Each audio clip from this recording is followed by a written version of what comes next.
I want you to imagine an impossible scenario. Like, really picture this. I want you to imagine waking up tomorrow morning, but not as yourself.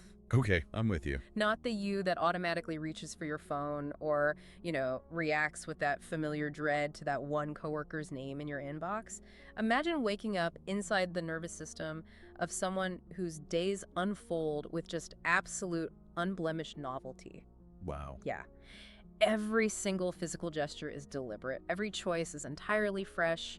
There is no ghost of yesterday whispering in your ear, dictating what you're supposed to do next. You are encountering your life for the very first time. That is a beautiful thought experiment. It's like the ultimate clean slate, completely free from the gravity of the past. Right. But here is the reality check. Open your eyes. You are back in your own life. And within, exactly 3 seconds of waking up, before your feet have even touched the cold floor, you have already fallen into a deeply entrenched automatic sequence. Yeah, your hand just instinctively searches for the phone on the nightstand. Exactly. Your body swings to the left side of the bed because, it always does. Your mind immediately starts rehearsing the exact same low-grade anxieties you were running through yesterday afternoon. And the really unsettling part is that you didn't consciously decide to do any of this. The pattern decided for you. And that right there is exactly why we are taking this deep dive today. We really want to peel back the layers on this quiet tyranny of habit. Because it really does feel like a tyranny sometimes. It does. So if you have been feeling like you're just running on a treadmill of routines, we're going to look at the Gestalt psychology behind why that happens. We're going to move entirely away from the idea that habits are just, moral failings or evidence of laziness. Which is a relief, honestly. Yeah.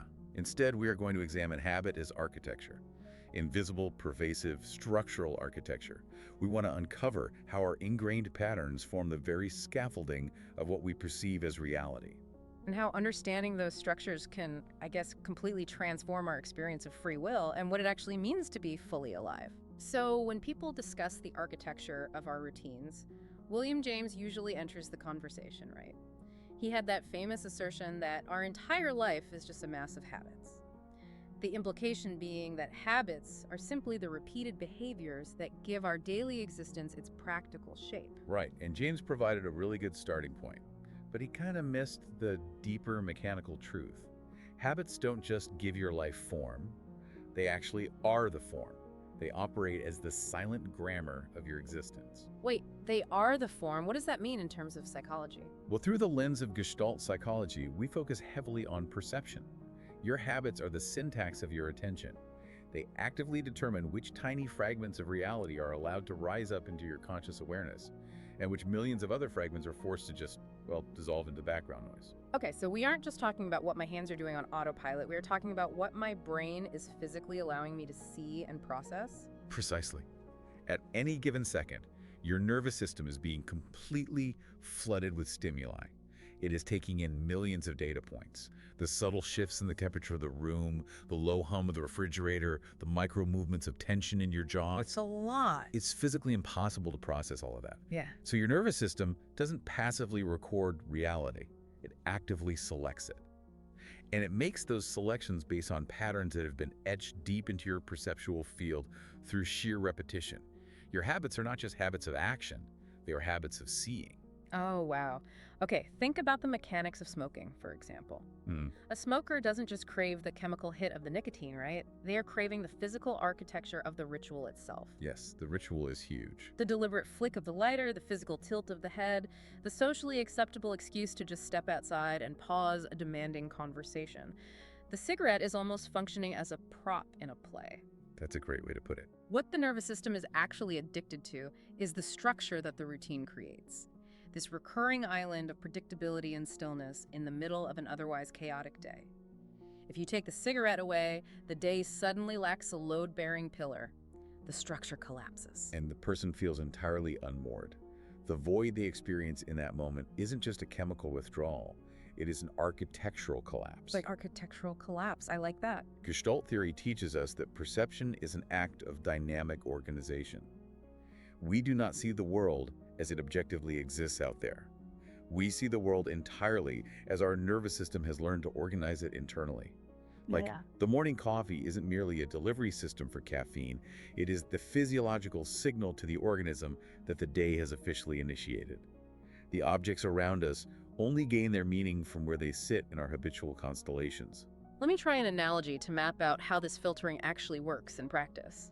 Suppose we have two people walking down the exact same city street at the exact same time. But because they have completely internalized different perceptual filters over decades, they were experiencing two completely divergent realities. Okay, I love a good analogy. Let's hear it. One person is a dedicated bird watcher. Because of their trained attention, they only register the pigeons on the power lines and the starlings in the eaves. The other person is an architect, and they only perceive the ornate cornices on the historical storefronts. Right, totally different focus. Then suddenly, a car blares its horn.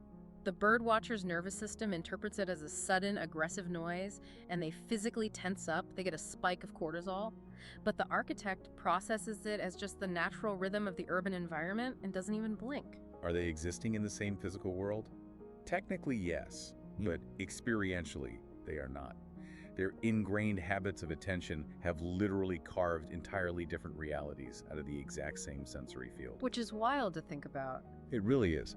They are walking inside unique, impenetrable perceptual bubbles that have been built brick by brick through repetition.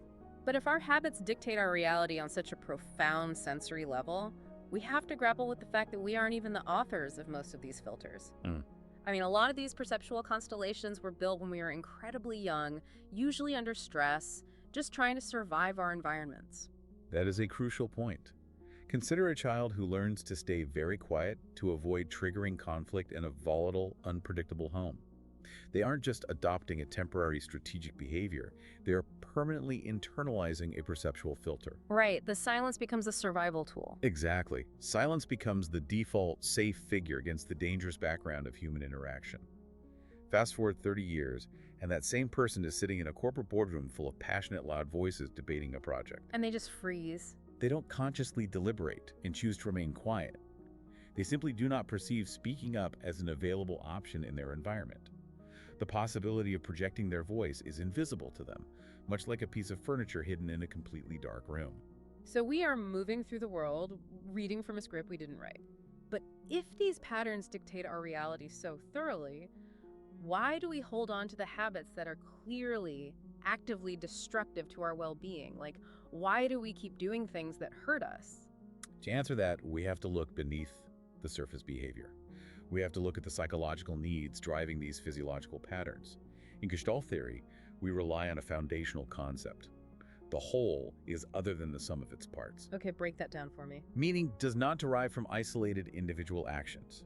Meaning emerges from the dynamic tension between what we call the figure, which is a pressing need that stands out, demanding your organism's attention, and the ground, which is the broader background of your experience. So walk me through how figure and ground interact in a normal, healthy cycle.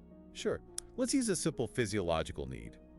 You are working deeply on a project, and suddenly you feel a sharp pang of hunger. The hunger becomes the figure. It disrupts your field of awareness and demands attention. Right. You can't focus on work anymore. Exactly. So you get up, you go to the kitchen, you eat an apple, the hunger is satisfied. The need has been met, which achieves what Gestalt psychologists call closure. The figure dissolves seamlessly back into the background, and your internal field returns to a state of equilibrium. A need arises, the organism takes action to meet the need, and balance is restored. Sounds simple enough. But what happens when contact with that need is blocked or interrupted? What if the pressing need isn't physical hunger, but a profound psychological need for emotional connection? Oh, that gets complicated. Very. What if reaching out for that connection feels entirely too vulnerable? Or the specific person you need it from is emotionally unavailable?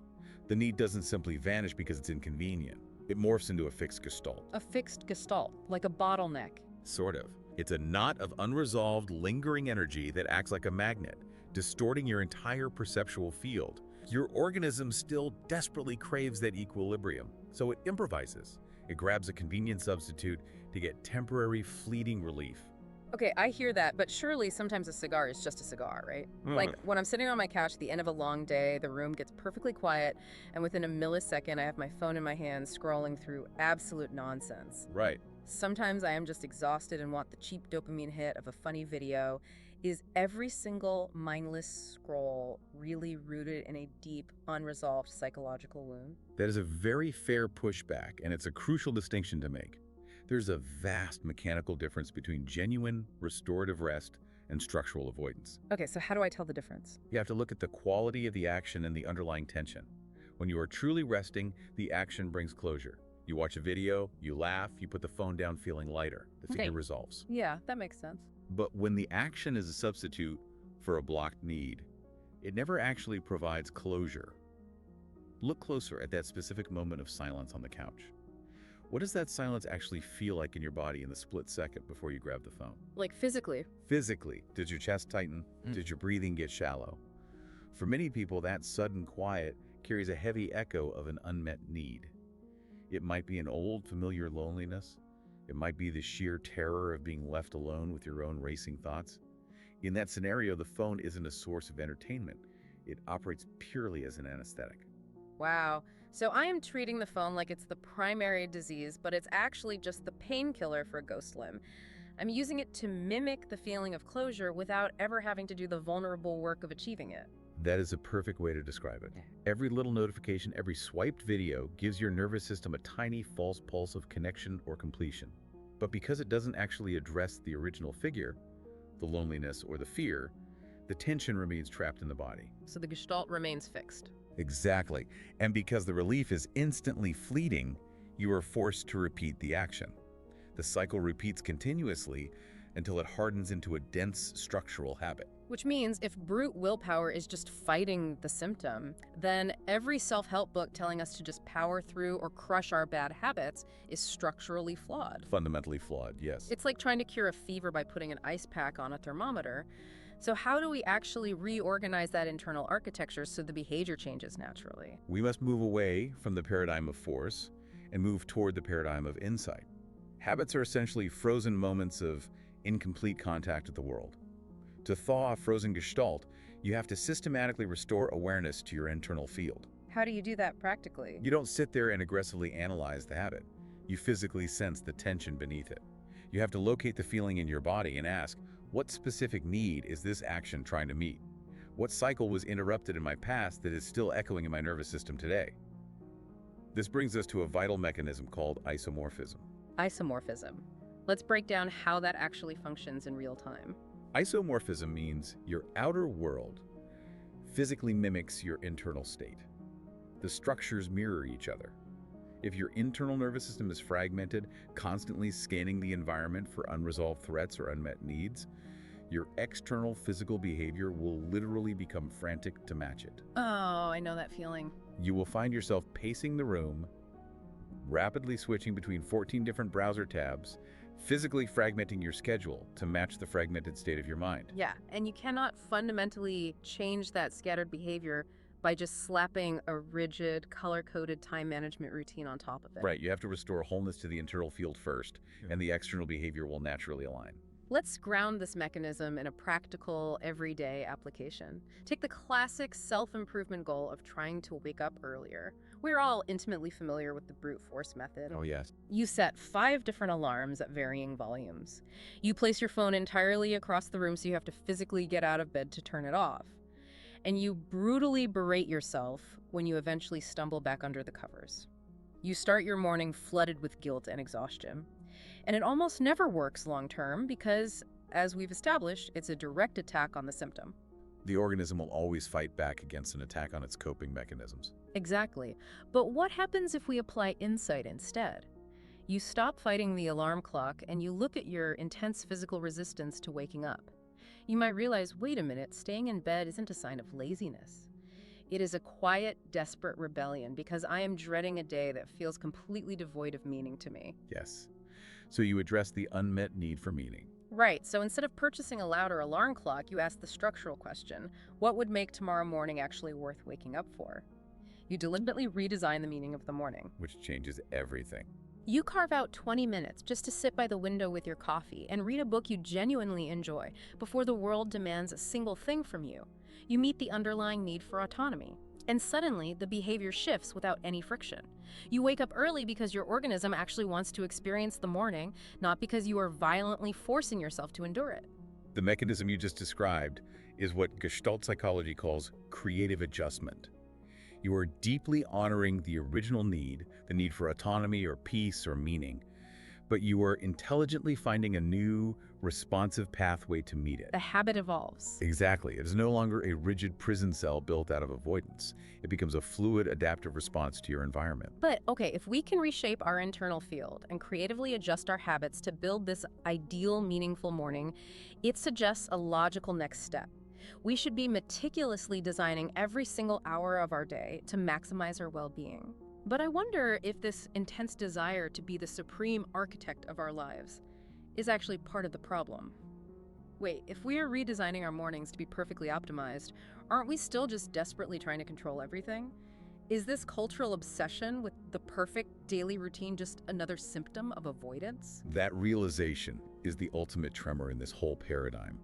The aggressive pursuit of perfect habits relies on two deeply flawed assumptions. First, it assumes that life is a static engineering project to be solved and finished. Then the second. Second, it assumes that there is a stable, fixed entity called you who knows exactly what it will want and need tomorrow. But the self is not a static noun. The self is a dynamic verb. It is a continuous unfolding process of contact and withdrawal with the environment. It's the old philosophical truth, right? You cannot step into the same river twice. By extension, you cannot step into the exact same self twice. The person who set the habit tracker on Sunday night is not the exact same organism waking up on Thursday morning. Precisely. When you demand of yourself, I must build perfect, unshakable habits to create my ideal life, you have to ask who is actually speaking in that moment. Is it the part of you that is genuinely alive and present in your body right now? Or is the part of you that feels fundamentally inadequate? Yes. The part that absorbed a toxic cultural narrative demanding you constantly optimize your biology and maximize your daily production. Meticulously scheduling every minute is very often a defense mechanism against the vulnerability of true being. It makes me think of the jazz musician analogy we talked about. They don't execute a pre-written structure or try to perfectly build a solo before they play it. Right. They would sound terrible if they did. Yeah. A jazz musician listens to the silence, they listen to the other players, they improvise. Life should be a dance with the field, not a fortress of habits. Or think about driving a car on a dark, winding mountain road in the middle of the night. You don't pull over and try to memorize a rigid script of exactly where you will turn the steering wheel 10 miles ahead. You couldn't even if you tried. Exactly. You rely entirely on the headlights illuminating the immediate 50 feet of pavement in front of you, and you trust your ability to react in real time to the terrain as it reveals itself.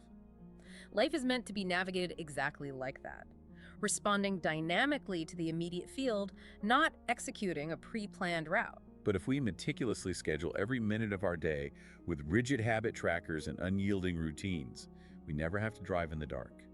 We construct a beautiful, brightly lit fortress of habits, but we are completely locked inside it. So what does this all mean for the listener? Are we saying self-improvement is actually a trap? That we trade aliveness for predictability?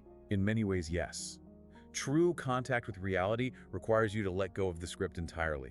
It requires you to stand bare in the unknown and say, I do not know what is going to happen next, but I am fully present here to meet whatever arises. This completely shifts the paradigm of our daily actions. Instead of viewing our routines through the lens of strict discipline, it transforms them into an act of devotion. Habit as devotion. That changes the entire texture of the behavior. Yeah. Taking a drink of water, not because a smartwatch vibrated on my wrist to inform me I am 12% behind my daily hydration metric, but because I actually took a moment to pause, drop into my physical body, and notice the subtle sensation of a dry throat. Yes, exactly. My body whispered a need for thirst, and I devotedly responded to it. Or the act of resting. Resting not as a calculated transactional reward for completing 3 hours of deep, focused work, but resting simply as an act of reverence for my own biological limits in this specific moment. The shift is moving from the state of dictatorship to a state of open dialogue. You stop violently forcing yourself into the rigid mold of a hypothetical, idealized self. You begin listening intently to the subtle, true signals of your actual organism in the present moment. So you feel the genuine fatigue, the sudden spark of genuine interest, the quiet wave of unacknowledged grief. Yes, you stop interrogating yourself with the question, what must I do today to be productive and perfect? And you start asking the much more dangerous, beautiful question, what is actually alive in me right now? The ultimate goal, then, isn't to meticulously build the life you want through force. The goal is to strip away the rigid structures so you can become fully available to the life that actually wants you. That is the deepest realization Gestalt psychology offers. Mm. You do not forge your destiny by stacking rigid habits on top of each other like bricks on a wall. You uncover your path by showing up to the raw, unedited material of your present experience without a preconceived agenda. Wow. You finally realize that you are not the architect of the building. You are the vast, fluid space in which the architecture naturally arises. You are the space itself. That perspective completely dissolves the suffocating pressure we put on ourselves to constantly fix our behaviors and optimize our minds. Because there is nothing fundamentally broken that needs to be built or sexed. There is only the continuous need to be present. When you stop desperately grasping for control over your future, your daily actions transform from rigid commands echoing from your past into spontaneous, authentic offerings to the present. You fall into alignment with the natural unfolding of your own truth. I want to leave you with a final thought to mull over. Something to carry with you today as you move through your own architecture. If constantly grasping for perfect self-awareness and the ultimate morning routine just hardens into another rigid habit of avoidance, well, how do you actually exist in the quiet spaces between your habits? That is the ultimate question. What if the truest, most vibrant version of who you are only exists in that tiny, unscripted fraction of a second before you decide what you're going to do next? Tomorrow morning, when you wake up, before your hand instinctively searches for the phone in the dark, before your feet inevitably touch the cold floor, can you stay in that raw, unscripted pause for just 1 second longer?